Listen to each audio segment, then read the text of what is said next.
This is Mani from Mani's view. இந்த 2023 இந்த லடாக் ரைடில் எனக்கு ஏகப்பட்ட எக்ஸ்பீரியன்ஸ் கிடச்சிது. அந்த எக்ஸ்பீரியன்ஸ் எல்லாம் உங்ககிட்ட நான் ஷேர் பண்ணணும் அப்படின்னு நினச்சேன். அதுலேயும் ஃபுல் வீடியோவில் எனக்கு கிடைச்ச அந்த எக்ஸ்பீரியன்ஸை என்னால் ஷேர் பண்ண முடியாதுங்கிறதுக்காக நிறைய வீடியோஸ் வந்து நான் ஷார்ட்ஸ் தான் எடுத்திருப்பேன். அந்த மாதிரி இப்போ இந்த வீடியோலேயே நீங்கள் நிறைய போர்ட்ரேட்டாக இருக்க வீடியோஸ் எல்லாம் பார்ப்பீங்க. ஒருவேளை உங்களுக்கு அது இன்கன்வீனியண்ட்டாக இருக்குது அப்படிங்கிற பட்சத்தில் மன்னிச்சிருங்க. ஏன் அப்படின்னா ஃபுல் வீடியோவில் நான் ஒரு இன்ஃபர்மேட்டிவாக ஒரு விஷயத்த சொல்கிறத விட ஷார்ட்ஸில் சொன்னால் சீக்கிரம் ரீச் ஆகுமே அப்படிங்கிறதுக்காக தான் அந்த மாதிரி வீடியோஸ் எல்லாம் நான் ஃபுட் ஆன் ட்ராக் அப்படின்னு ஒரு ஆப் இருக்குது. நான் வந்து அந்த ஆப்பில் செக் பண்ணேன். அவனுங்க அதுக்கு மேலே விலை போட்டிருக்கானுங்க. தயிர் சாப்பாடு 120 ரூபா, இட்லி ஒன்று 30 ரூபா 40 ரூபா போட்டிருக்கானுங்க. அதுக்கு இவங்ககிட்டே வாங்கி சாப்பிட்லான்ட்டு நம்ம இவங்ககிட்டே வாங்கியாச்சு கேஸ். உண்மையாக அந்த ட்ரெயினில் நான் வாங்கின அந்த சாப்பாடு ரொம்ப கேவலமாக இருந்தது. அதுக்கப்புறம் ஃபுல்லாக நான் பழம் தான் வாங்கி ஓட்டினோம். ஸோ இதை பார்த்தா அந்த ஃபேமிலியில் இருக்க அக்காலாம் வந்து ஏன்ப்பா அப்படி பழம் சாப்பிட்டுருக்கீங்க, ஒன்றும் பிரச்சனை இல்லை வாங்க அப்படின்னு சொல்லி அடுத்த 2 நாளைக்கான சாப்பாடு ஃபுல்லாக இவங்க வீட்டில் இருந்து தான்.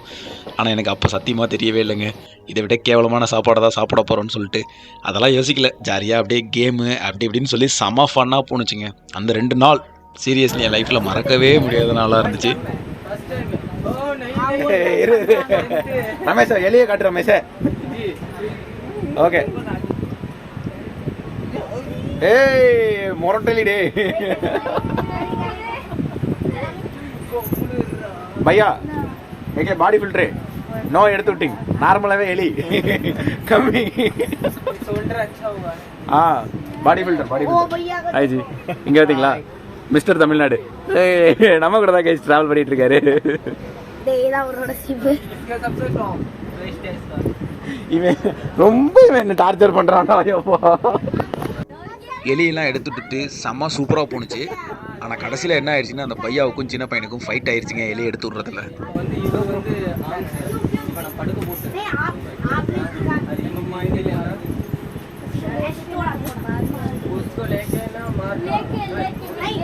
இந்த பொண்ணு தான் வந்து பார்த்தீங்கன்னா நம்மளோட டிரான்ஸ்லேட்டருங்க. 9வது தான் படிக்கிறா, சூப்பராக ஹிந்தி பேசுகிறா.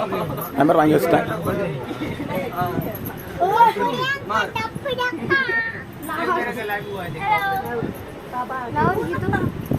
போடு பையா, கழுத்தில் ஒரு அடி போடு பையா, அவனை கதம். பாய் ப்ரோ, திருச்சி வந்தா மீட் பண்றோம் கண்டிப்பா ப்ரோ. திருச்சி வந்து கூப்பிடுறேன் சரிங்களா? ஏய் பாய்டா, பாய் கண்டிப்பா கண்டிப்பாடா. பாய் பாய் பாய் பாய் பாய் பாய். நல்லா படி சரியா? சரி சரி சரி எடுத்து. அந்த ட்ரெயினில் இருந்த 2 நாள் என்னோட ஸ்கூல் லைஃபுக்கே போன மாதிரியான ஒரு ஃபீலுங்க. செம்ம ஜாலியாக செம்ம சூப்பராக போணுச்சு. பட் அவங்கள விட்டு பிரிகிறப்போ உண்மையாக ரொம்ப கஷ்டமாக இருந்தது. லைஃப் இது மாதிரி தான், நமக்கு ரொம்ப பிடிச்சவங்களை விட்டு பிரிகிறப்போ கஷ்டமாக தான் இருக்கும். பட் ஒரே இடத்துல நிற்க முடியாதுல்ல, ஓடிக்கிட்டே இருக்கணும். இந்த வீடியோவில் வந்து பார்த்திங்கன்னா பெருசாக பைக் விலாக்லாம் எதுவுமே இருக்காது. எனக்கு ட்ரெயினில் நடந்தது அண்ட் அதுக்கப்புறம் அங்கே போய் எனக்கு நடந்த விஷயத்த மட்டும்தான் நான் அப்டேட் பண்ணுவேன். பட் அடுத்தடுத்த வீடியோவில் நீங்கள் நிறைய விலாக்ஸ் எல்லாம் பார்ப்பீங்க. ஹே கைஸ், நம்ம வந்து பார்த்திங்கன்னா நம்மளோட பைக்கை வந்து டெலிவரி எடுத்துட்டாங்க. நிசாமுதீன் ஸ்டேஷன்லேருந்து டெலிவரி ஆஃபீஸ் பாருங்கள் இங்கே இருக்குது. ஸோ இங்கே நான் 10 o'clock வந்து ரீச் ஆனோம். ஆக்சுவலாக 6:30க்கு வந்து எங்கள் ட்ரெயின் இங்கே வர வேண்டியது. பட்டு நாங்கள் இங்கே வந்து சேர்ந்தது வந்து பார்த்திங்கன்னா 10 மணி ஆகிடுச்சு. 10 மணி வச்சும் ஆஃபீஸ் ஓப்பனில் தான் இருந்தது. போனோடனே நீங்கள் வரையில் வந்து பார்த்திங்கன்னா மறக்காமல் உங்களோட ஐடி ப்ரூஃப் ஜெராக்ஸ் ஒன்று எடுத்துக்கோங்க. எடுத்துக்கிட்டிங்க அப்படின்னா நீங்கள் ஐடி ப்ரூஃப் கொடுத்துட்டு டேரெக்டாக உங்கள் பார்சல் எடுத்துகிட்டு நீங்கள் வந்துகிட்டே இருக்கலாம். அன்பேக் பண்ணுறதுக்கு யாருக்கும் காசு கொடுக்கணும் அப்படிங்கிற அவசியமே கிடையாது. ஸோ என் பைக் வந்து அங்கே பார்சல் பண்ண வாக்கில் நிற்கிது. என்னோடய லக்கேஜெலாம் வந்து நான் இங்கே நம்ம மச்சான் வந்து பார்த்துட்டு நின்றுட்டுருக்காரு. அங்கே போயிட்டுருக்கோம், அங்கே தான் கீ இருக்குது. ஸோ ஏன்னா இங்கே பைக் எடுத்துகிட்டு வர முடியாது, ஏன்னா வெயிட் ரொம்ப இருக்கா. இப்போ வந்து நமக்கு டெலிவரி கொடுப்பாங்களா கொடுக்கலையான்னு எதுவுமே தெரியல. அதுக்காக நம்ம அங்கே விட்டுட்டு வந்தோம். நான் வந்து உங்களுக்கு பைக் என்ன கண்டிஷனில் இருக்குது, என்ன பிரச்சனை அப்படிங்கிறத நான் உங்களுக்கு போகவே சொல்கிறேன். ஏன்னா பைக்கில் பெட்ரோல் இருக்காது. கண்டிப்பாக போய் பக்கத்தில் இருக்க பெட்ரோல் பங்க்கில் போய் பெட்ரோல் ஃபஸ்ட்டு வாங்கணும். ஸோ கைஸ், இங்கே பார்த்தீங்கன்னா இருக்காங்க நம்மளை வந்து பண்ணிட்டுருக்காங்க.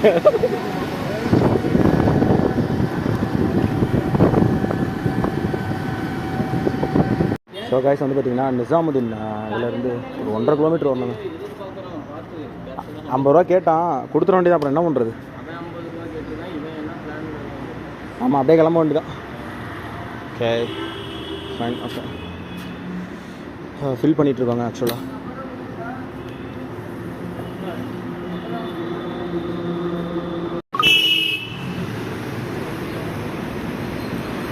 காய்ஸ் என்ன இஷ்யூன்னு பார்த்தீங்கன்னு வச்சுக்கோங்களேன், ரேடியேட்டர் ஃபேன் வந்து பார்த்திங்கன்னா ஓடலை.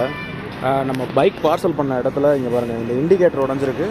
தென் வந்து பார்த்திங்கன்னா இந்த இடத்துல ஒரு இன்ஜின் கவுல் வரும். ஸோ இந்த இடத்துல வந்து பார்த்திங்கன்னா ஒரு இன்ஜின் கவுல் வரும். இந்த கவுல் உடஞ்சிருக்கு. இப்போ என்ன பிரச்சனை அப்படின்னா, ரேடியேட்டர் ஃபேன் ஓடலை. ஸோ கூலண்ட் அந்த சிஸ்டம் வந்து பார்த்திங்கன்னா அவ்வளோ ப்ராப்பராக ஒர்க் ஆகலை. ஹை கூலன்ஸ் இது வருது. எவனோ ஒருத்தன் சூப்பர் பைக்கில் போகிறான். ஸோ இப்போ இதுதான் பிரச்சனை காய். சுவிட்ச் பிரச்சனையா இல்லை இந்த சைடில் எதுவும் இடித்தது பிரச்சனையா? இது மேலே இருக்க நார்மலான ஒரு இது தான், இதனால அது பிரச்சனை வர்றதுக்கு வாய்ப்பு இல்லைன்னு தான் நினைக்கிறேன். சுவிட்சை செக் பண்ணி பார்த்தா தெரியும். ஸோ வந்து பார்த்திங்கன்னா டெல்லி வந்துட்டோங்க. டெல்லியிலேருந்து நாங்கள் என்ன பிளான் போட்டோம் அப்படின்னு பார்த்தீங்கன்னா, நம்ம நிசாமுதீன்லேருந்து நைட்டே வந்து சண்டிகரா போயிடலாம். சண்டிகராவில் போய் ஏதாவது ரூம் எடுத்துகிட்டு நம்ம அங்கேருந்து மேலே போயிடலாம்னு நினச்சோம். ஆனால் என்ன நடந்துச்சு அப்படின்னு பார்த்திங்கன்னா, நம்ம வரையில் நம்ம பைக்கோட ரேடியேட்டர் வந்து அடி வாங்கியிருக்குங்க. அந்த ரேடியேட்டர் வந்து என்ன ஆகுதுன்னா, ஃபேன் வந்து சுத்த மாட்டாங்குது. ரேடியேட்டர் சுவிட்ச் பிரச்சனையா இல்லை ரேடியேட்டரில் பிரச்சனையான்னு எனக்கு தெரில. ரேடியேட்டர் மாற்றுற அளவுக்கு எங்ககிட்ட பட்ஜெட் கிடையாது. ரேடியேட்டர் சுவிட்சு இல்லை ஏதாவது ஆல்ட்ரு பண்ணி போட முடியும்னா இப்போதைக்கு ஆல்ட்ரு பண்ணி போட்டுட்டு எடுத்துகிட்டு போகிறது தான் பிளானு. நாளைக்கு வந்து பார்த்திங்கன்னா நம்ம கேடிஎம் ஷோரூம் போகிறோம். இது வந்து ஹோட்டல் மூன் லைட் அப்படிங்கிற ஒரு இடங்க. எனக்கு எக்ஸாக்டாக தெரில. நான் டிஸ்கிரிப்ஷனில் வந்து லொக்கேஷன் போடுறேன், செக் பண்ணி பாருங்கள். 2 பேர் வந்தோம். ஒரு ஆளுக்கு 500 rupees. ஸோ 2 பேருக்கு 1000 rupees. வெறும் 12 மணி நேரத்துக்கு மட்டும்தான். கொஞ்சம் ப்ரைஸ் கொஞ்சம் ஹெவியாக தாங்க இருக்குது. என்ன பண்ணுறது பார்ப்போம். நாளைக்கு கேடிஎம் ஷோரூம் போயிட்டு தான் நெக்ஸ்ட் நம்ம என்ன பண்ணுறது அப்படிங்கிறத டிசைட் பண்ணணும். ஸோ இப்போ இது வந்து ட்ரெயினில் தாங்க எடுத்துகிட்டு வந்தோம். ஃபுல்லாக இந்த லக்கேஜ் முழுக்க ட்ரெயினில் தான் வந்தது இது எல்லாமே. ஸோ அதில் வந்து பார்த்திங்கன்னா கேமரா கியர்ஸ் வச்சுருக்கோம். இதில் வந்து என்னோடய ரைடிங் பேண்ட்டு அதுக்கான இது இருக்குது. இதில் அந்த ரைடிங் கியர்ஸுக்கான பேடிங்ஸ் இருக்குது. இதில் ரமேஷோட நார்மல் ட்ரெஸ்ஸு மற்ற விஷயம்லாம் இருக்குது. ஸோ இவருக்கு வந்து பார்த்திங்கன்னா காலில் பயங்கரமாக அடிபட்டுருக்கு. இங்கே வரேன், ஒரு ஆக்சிடெண்ட்டில் இவருக்கு இந்த இடத்துலையும் கால் பயங்கரமான அடி. அண்டு இந்த காலும் வந்து ஃபுல்லாக போயிருக்கும். நீங்கள் குளிச்சுட்டு வாங்க, நான் காட்டுறேன். ஸோ என்ன ஆச்சுன்னா, பைக்கில் உட்காரும்போது காலெல்லாம் ஃபுல்லாக இழுத்து பிடிச்சிக்கிச்சிங்க. அதனால் இதெல்லாம் கொஞ்சம் அரேஞ்ச் பண்ணி வச்சுட்டு குளிச்சுட்டு இன்றைக்கி ஃபுல்லாக ரெஸ்ட் எடுத்துகிட்டு நாளைக்கு என்ன பண்ணலாம் அப்படிங்கிறத முடிவு எடுப்போம் கைஸ். ஹே கைஸ், ஸோ இப்போ தான் வந்து பார்த்திங்கன்னா குளிச்சு முடிச்சாச்சு. டைம் வந்து பார்த்திங்கன்னா 2:30. இப்போ டைம் வந்து 2:30 ஆகுது. பாருங்களேன்,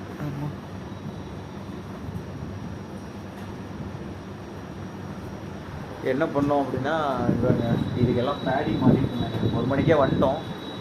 குளிச்சுட்டு அந்த பழைய ட்ரெஸ்ஸெல்லாம் இருந்தது. ட்ரெயினில் 2 நாளாக குளிக்கவே இல்லைங்களா. இப்போ என்னடானா, பைக் எடுத்துகிட்டு வரப்போ பைக் பிரச்சனை. ஸோ அதனால் நைட்டில் உட்காந்து எங்கேயும் பார்க்க முடியாது. ஸோ காலையில் ஷோரூம் எடுத்துகிட்டு போகலாம் அப்படின்ட்டு ஒரு ஐடியாவில் இருக்குது. இங்கே பாருங்கள், நான் ட்ரெஸ் எல்லாம் வேறு வாஷ் பண்ணி போட்டிருக்கு. இதுக்கெல்லாம் பேடிங் போட்டு முடிக்கிறதுக்கே சரியான டைம், 1 மணி நேரம் ஆச்சு. அவ்வளோதான் கைஸ். ஸோ அவ்வளோதான். இதுக்கு மேலே சொல்கிறதுக்கு ஒன்றும் இல்லைன்னு நினைக்கிறேன். காலையில் தான் போய் செக் பண்ணி பார்க்கணும், ரேடியேட்டர் பிரச்சனையா சுவிட்ச் பிரச்சனையான்ட்டு. நம்மளே பட்ஜெட்டில் ரைட் பண்ணலாம் அப்படின்னு சொல்லிட்டு தான் சரி சுடாமல் கூட நான் பைக் எடுத்துக்கிட்டு வந்தேன். God is great guys, God is great. Okay guys, good night. காலையில் பார்ப்போம்.